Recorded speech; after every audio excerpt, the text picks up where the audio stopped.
What's up, everybody? Got a short video tonight. Got some contest winnings and some recent record store pickups.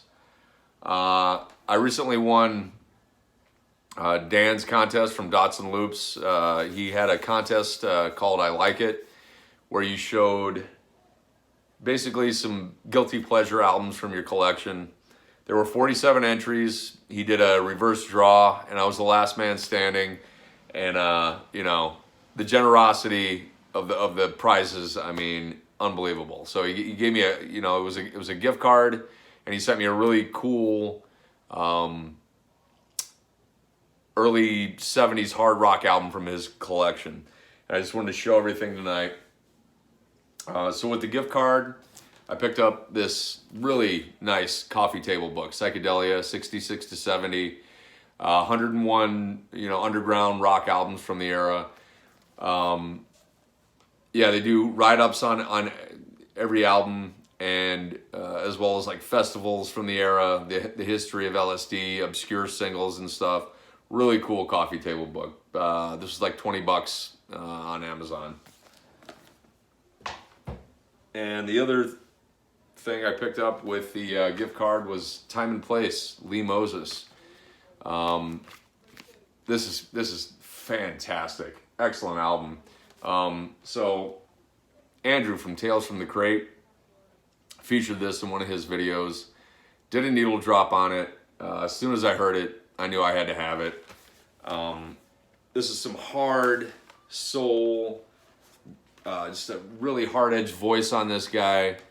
Funk, rock, great guitar on this, and maybe the best version of Hey Joe I've ever heard. I think I would put this version over Hendrix's, just my opinion, but this is a fantastic album. I guess it just didn't do well when it was released commercially, and he never recorded again, but this is so good. I'll try and leave a link to Andrew's video, because he does some needle drops on this. I don't know if this is, if you can sample it on YouTube as well, but yeah, just fantastic record. And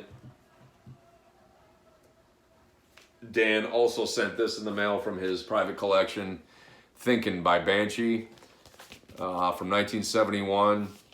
Some very cool early 70s hard rock, proggy, some remnants of 60s psych throughout.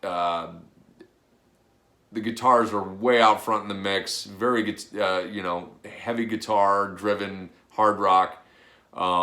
Very cool album. I did some research on this, and this is pretty rare, and it commands some pretty high prices. So I mean, Dan, thanks again. Very generous prizes, man. All right. This is some recent record store pickups. Picked up Backdoor Men by the Shadows of Night from '66. This is an original mono press on that Dunwich label, which folded shortly after this was made. This was beat up. I did have to fix a skip on this, but I paid $6 for this. And if you go on Discogs and look at what this album, what prices this album commands, this was a steal, man. It does have some Rice Krispies, some Pops, but I mean, I think it works. I mean, this is some very cool garage rock from this era. Couldn't believe I got this for $6, especially at a record store. With that, I also found this, the first great rock festivals of the 70s, Isle of Wight and Atlanta Pop, and you can just see the list of heavy hitters. This is a 3 LP set. Vinyl is in just immaculate condition on this. Just some cool live stuff from a lot of good bands, and what sealed it for me was this was also triple gatefold. This was also only I think it was like $7. 3 LP set. Couldn't pass that up. So those were Reckless Records finds. These next two were, I picked these up at Dusty Groove. It's a record store that's kind of near the Wicker Park Reckless Records. They deal in a lot of blues, jazz, and they got a really good rock section. And I found these 2 records there. They were sealed and just very cheap. This first one, Sidewalks Talking, by Hollins and Starr from 1970. This was a Chicago duo. Folky psych, and there's some funky stuff on here too. Very interesting album. But you can see that price tag still on there, $7. This was sealed, brand new copy. Really good record. If you're into, folky, psychedelic stuff, I recommend this one. I've seen originals of this used. Doesn't command really high prices, but I mean, $7 for a sealed, reissue. Picked it up. Very good album. And last one, the Golden Dawn Power Plant.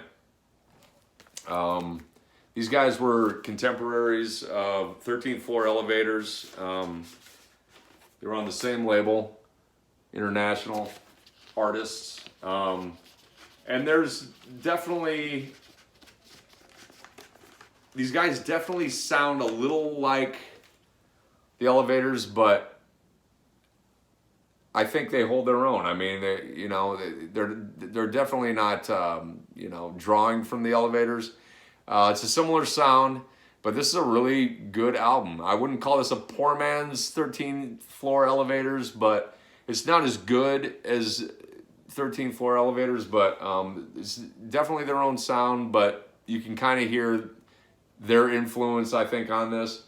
But this was sealed, $10. So yeah, that's it. Again, I'll try and leave a link to Andrew's video and Dan's channel.